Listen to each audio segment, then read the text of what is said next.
እሺ አመሰግናለሁ። እንግዲህ መቼም ሁለተኛ ስንገናኝ መሰለኝ።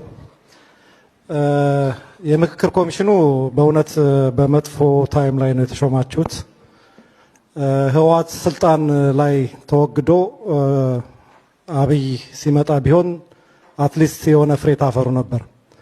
አሁን ግን እንደኔ አሁን ግን ጦረኛ መንግስት ባለበት ሰዓት ላይ ፍሬ ታፈራላችሁ ብዬም አልገምትም እና የምክክር ኮሚሽኑ እኔ ብዙም ወደ ፍሬ ሄዳል ብዬ አልገምትም። ምክንያቱም አሁን ሀገሪቱ በጦርነት ላይ እየታመሰች ነው ያለችው።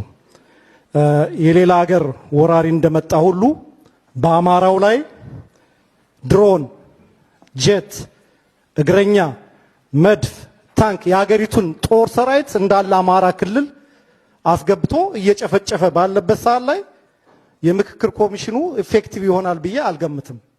ስለዚህ እኔ እንደኔ ምክር እንደው ይሄ ሰውዬ ምክንያቱም ጭንቅላቱ በጦርነት የተሰራ ነው አብይ አህመድ እና ቢያንስ ይሄን ሰውዬ እንደው ዞር ብሎ እንደው ሽግግር መንግስት የሚቋቋምበት ነገር ፕላትፎርም ብትፈልጉ አሳስባለሁ።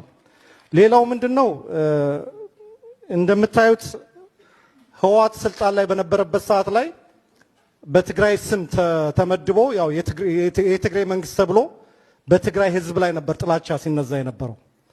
አሁንም ቢሆን ትንሽ የግሩፕ እንደምታዩት እነ ሽመልስ አብዲሳ እና አዳነች አቤቤ እና አብይ የፖሊስ ኮሚሽነሩ አስር አለቃ ብርሃኑ ጁላ እነሱ ተጨማምረው የኦሮሞ ማህበረሰብ እያስጠሉ ነውና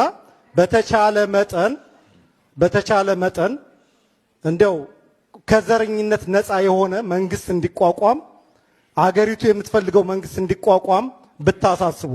ይሄ ሰውዬ በምንም ነገር እስካለ ድረስ የምክክር ኮሚሽኑ ኤፌክቲቭ አይሆንም። ህዝብ እየተገደለ ነው ያለ። በኦሮሚያ ኦሮሞዎች እየሞቱ ነው ያሉት። በትግራይም ያዣበበው ጦርነት እያያችሁ ነው። አማራ እየተጨፈጨፈ ነው ያለ። እኔ እውነቱን ነው የምናገረው። ሰላም ቢሆን ደስ ይለኛል። ኦሮሞ፣ አማራ፣ ከምባታ፣ ሀዲያ አንድ ቢሆን ደስ ይለኛል። ግን ይሄ ሰውዬ ጭንቅላቱ ማይንዱ የሚሰራው በጦርነት ብቻ ነው የሚሰራው አብይ አህመድ። ስለዚህ በተቻለ መጠን እኔ በእውነት ታሳዝኑኛላችሁ እዛ ያላችሁት። ለኢትዮጵያ ብዙ ነገር መስራት የምትችሉ ሰዎች ናችሁ። ስለዚህ በዚህ ሰዓት ወቅቱ አይመስለኝም ምክክር ኮሚሽን። በተቻለ መጠን እናንተ እንደውም ሄዳችሁ ስልጣን ልቀቅና የምክክር ኮሚሽን ስልጣን ለቀህ የሽግግር መንግስት አቋቁም ብትሉት የተሻለ ይመስለኛል።